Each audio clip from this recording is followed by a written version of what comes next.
There are various ways to build the rebar and other damaged geometry that we'll be adding to our scenes. If you prefer, you could build that geometry in Maya and then import it into Houdini. But I'm going to look at a Houdini-centric method of building that geometry. So let's start by creating some simple lines that we're going to use as the paths for our rebar. You just create a line, and we'll change the direction to go in Z instead of Y. And I'll increase the length a bit, make it maybe 3, and we'll try 6 points. We can adjust the resolution a bit later. So we'll need multiple copies of this line to create multiple copies of the rebar. So if you just drop in a copy node and connect that to the first input, then if you leave all the defaults the same, you can increase the number of copies here for the number of different rebar shapes that you'll want to generate. So for our case, let's try 20 different rebar shapes.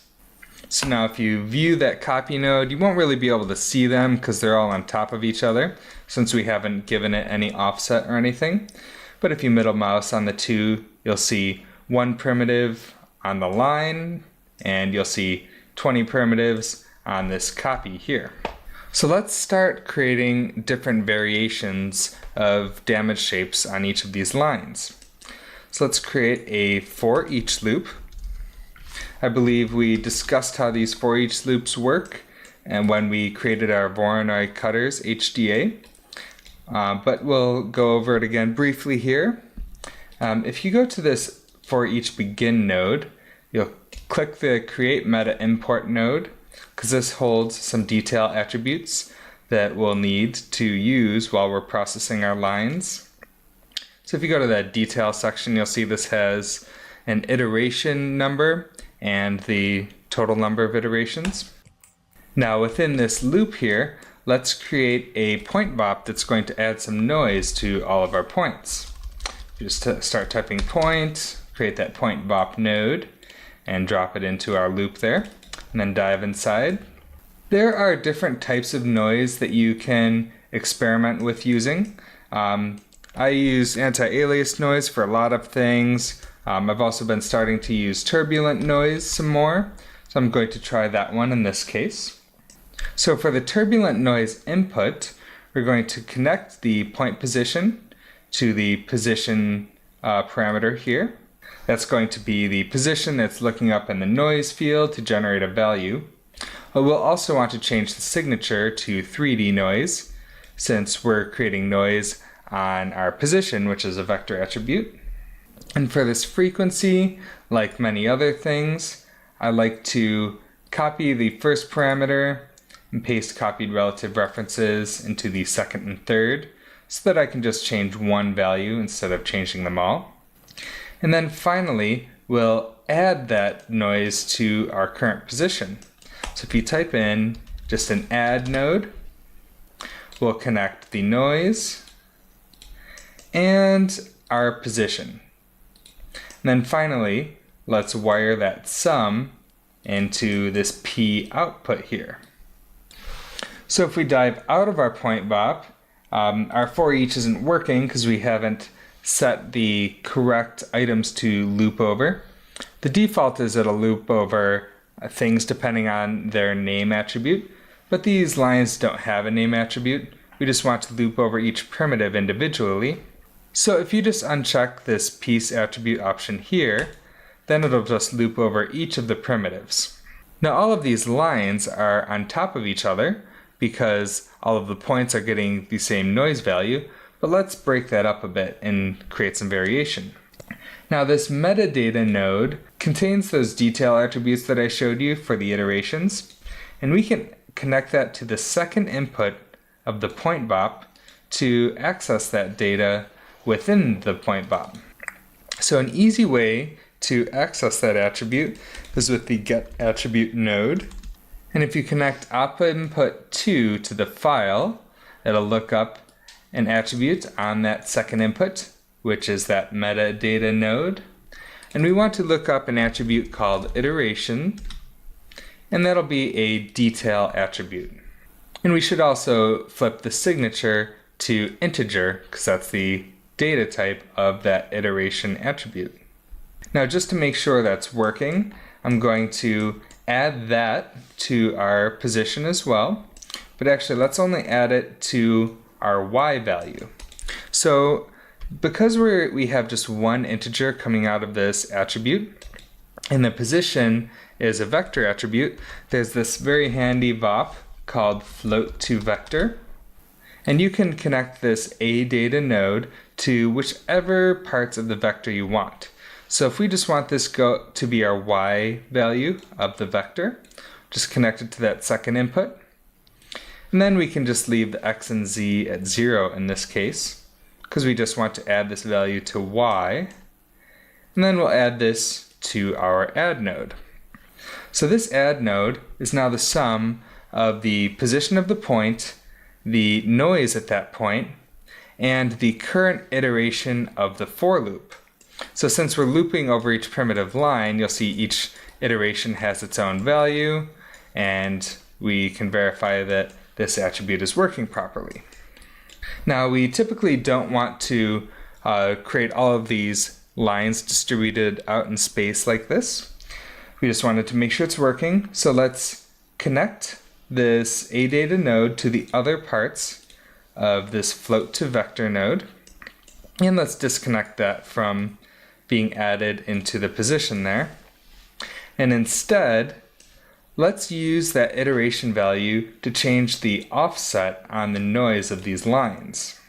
So if you just connect this vector to the offset of this turbulent noise node, you'll see that every time this for each loop runs across a primitive, it's creating a different noise offset for each of the pieces, so they're all getting a unique amount of noise. Now you can see the first point of these lines is noised up all over the place, along with everything else, and that can be a bit inconvenient when we're attaching these bits of rebar to our fracture geometry. So to detect which point is the root point of that line, we'll use a compare node. So just type in compare, drop that in, and we'll connect this pt_num parameter to input 1. And you'll see there's a compare to integer parameter here, so we want to see if the point num is equal to 0. And let's flip this test actually to see if it's not equal to 0. So what this compare node will do is when it is 0.0, it will output a resulting value of 0, and all the other points will get a resulting value of 1. So we can use this as a multiplier on that position to just send all of these root points back to the origin. So to apply that multiplier, let's just create this multiply node and connect the bool output. Then we'll connect that to our turbulent noise amount. Actually, I disconnected it, dragging it there. So let's just reconnect that. Okay. So now we're just multiplying these root points down to 0 there. Now when we attach these to our geometry, we might want them to go inside the geometry just a little bit, so it would be good to offset this root point's position as well. And we can use that same compare node as long as we flip its output. So we want this to give us a value of 1 for the first point and 0 for all the others, because we want to subtract that value of 1 from the position. So if you use a fit node, it's called fit range. This is very similar to the fit function that we've used at various points throughout this course. So you can connect this bool output to the value of this fit, and then you can use these parameters just like we used the parameters in the fit function programmatically. So the source min and max are 0 and 1, that's correct. And the destination will flip this to be 1 and 0. So basically, 0 becomes 1, 1 becomes 0. And we just have a 0 or 1 value, so there are no in-betweens. But if we did have in-betweens, those would be interpolated as well. Now finally, let's use a float to vec node because we want to apply this just to our z value. So let's connect this shifted value to that z, and then connect that to our add node to add that in. So obviously this is going in the wrong direction because it's adding that value of 1 instead of subtracting it. So we can just create a multiplier, or better yet, let's change our fit value to go negative instead. So if we set the destination min to -1 instead, and 0, that'll remap this to give us a value of -1 whenever it finds that point. And of course, you can always play with this parameter if you don't want this to be going inside our fractured geometry quite as far. Because if we're using the origin as the attachment point, we might not want it to go quite that far in. So maybe we could change this to, say, -0.5. It's easy to change later, but that seems like a good starting point. But now you'll notice we don't have an attachment point at the origin anymore, so we should try to move the second point of these lines to that origin so that we can attach things more cleanly. And just go through the same process. I'm just going to copy our existing compare node and look for the point number 1 instead of point number 0. And then for this one, I'm not going to add it to our existing multiply node because that would turn the noise to 0 and it would send the point to its original location, which is somewhere around here, not at the origin, at least for this second point in the line. So we'll want to do a multiplication after everything is added together. So this network's getting a little bit convoluted. It's a little bit tricky to keep these things nice and clean sometimes. You'll just have to use your best judgment to keep these VOP networks from being too interconnected in a confusing way. But this seems like it's working pretty well for us. So I'm just going to create a new multiply node, and I'm going to drop that in on our final result. And then if I add this compare node to that multiply, you'll see that it's forcing the first point, the point number 1, which is actually the second point, to go snap back to that origin. So now we've got a decent connection point for our rebar. Now it looks like this noise function is only giving us positive values to add to our original position. You'll notice that this is never going negative in y or in x and probably z as well. So we want to change the range of this to give us some noise in all directions. Now it can be a little bit tricky. I mean, it's easy to remap the range, but the reason I say it's tricky is because different noise functions can have different ranges of values. One way I tend to check the range of that noise output is to connect the noise temporarily to our final color output here.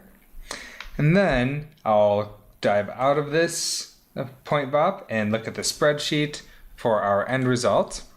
And then I'll just sort the color channel just to see what the range of values looks like.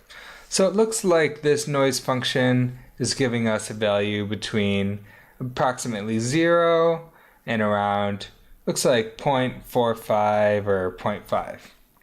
So we can use that to maybe use another fit node on the output of this noise, or we could play around with different noise functions to see if we get another result that we like more, because some of these noise functions don't fall into that trap of only being positive or negative. So if we look through a few of the other options, you'll see per-lin noise is only one direction, with the original is drastically different, and that's a little bit better of a result. Sparse convolution, this looks like This is our best option so far because it gives us the most breakup and probably the most interesting shapes. But yeah, you can play around with these, check the range if it's only happening in one direction, and use your own best judgment as to which looks like it gives you the right types of shapes. In this case, I'm liking the sparse convolution the most. Now that we're done checking these noise values, we can just disconnect that from our color channel. Now this should be a good starting point for our rebar, and we can do a little bit more processing on this and actually build our polygonal surfaces from these lines. So to build those surfaces, you can use a poly wire node, and if you pipe those lines into that poly wire and display that, you'll see it just creates some polygonal tubes along the shapes of those wires. And of course, this initial result is pretty low resolution, probably not enough detail for us. Maybe if you were, building assets for a game engine or something, this sort of level of detail might be more fitting depending on your scenario. But we're going to increase the divisions here. That's going to be the number of divisions around the object. 6 is probably going to be big enough in our case, since we're not going to plan on getting too close to this with the camera. And then the segments will increase the amount of detail along the length of these tubes. And you'll notice that this is still preserving all of the hard kinks in the tube. So if we wanted to refine those shapes a little bit more, we could add a subdivide node, which will just essentially smooth out those poly lines and give us some much nicer shapes. I think this result will probably be a lot better for our rebar. And since we've subdivided these lines, we can probably back off a little bit on the segments that we're adding to them. So this looks like a pretty decent starting point. Now there are a few more things we should do to our rebar before attaching it to our geometry. One of those is we should give each of these a randomized length. So within this for loop here, we can just add a transform on that scale based on the current iteration of the loop.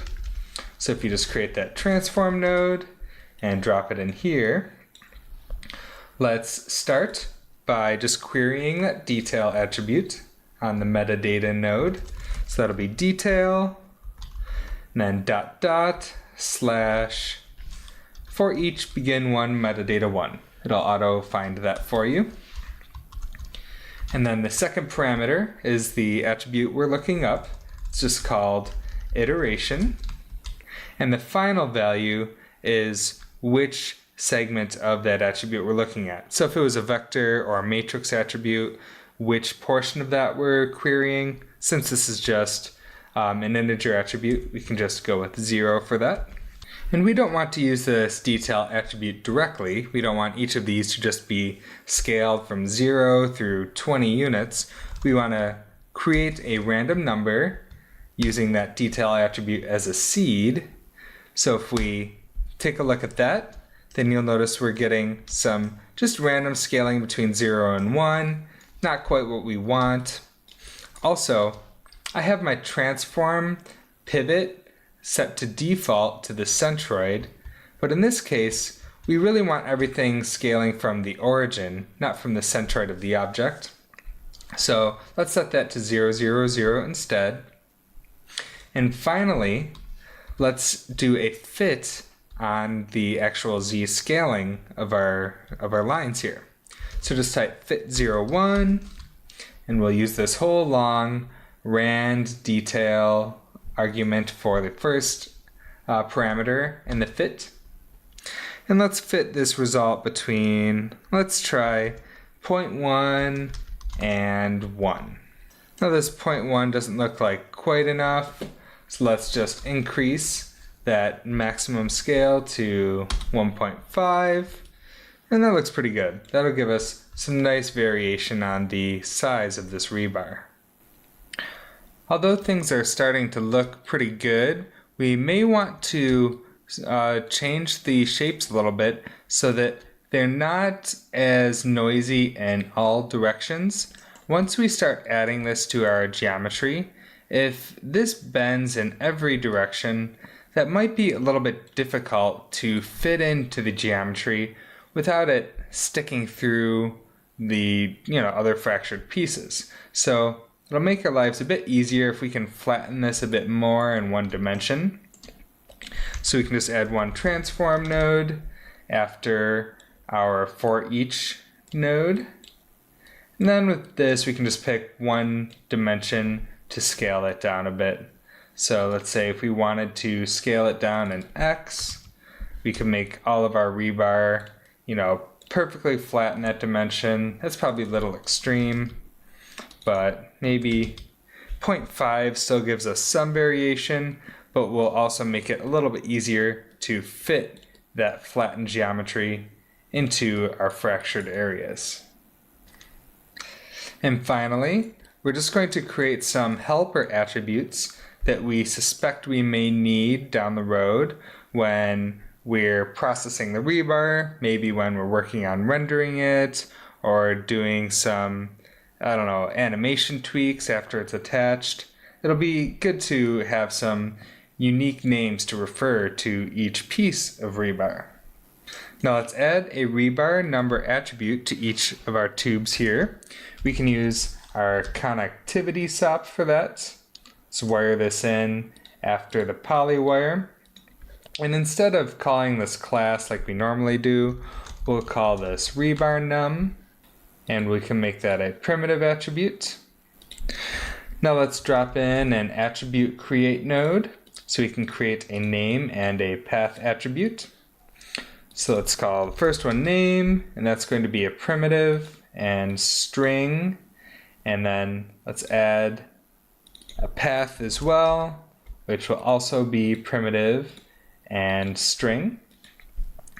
And we'll just call both of them rebar underscore backtick at rebar num. So this will create a path that's called rebar underscore, and then it's just inserting that rebar num parameter. Do the same thing on the name. Now you might wonder, why we want both a path and a name attribute. Later on, we're going to be giving these a different name that matches the piece they're attached to, so that the bits of rebar can follow along with the animated pieces. And we want to make sure that we have a path attribute to mark which pieces of geometry are rebar, even though the name will no longer indicate that. Now, if we look at the spreadsheet for our rebar geometry, you'll see that all these things are correct. We have a rebar number for each piece and the corresponding name and path. And then finally, let's just create a null node to reference this geometry. Call it out rebar. And actually, there's one more important step, and that's packing our geometry so that when we create tons of these little pieces of rebar, things stay as clean as possible. There's no reason to duplicate all of that actual geometry. So let's create a pack node. And you can turn on this name attribute here. So you're seeing it's creating 20 packed objects. And let's just transfer those attributes that we've created to the packed objects as well. That'll be the name and the path and the rebar number. There's one last little tweak we should make to our rebar before we start copying it to the fractured geo. You'll notice the ends of these tubes have faces with more than 4 sides. Looks like in this case we've got some 6-sided polys on the end.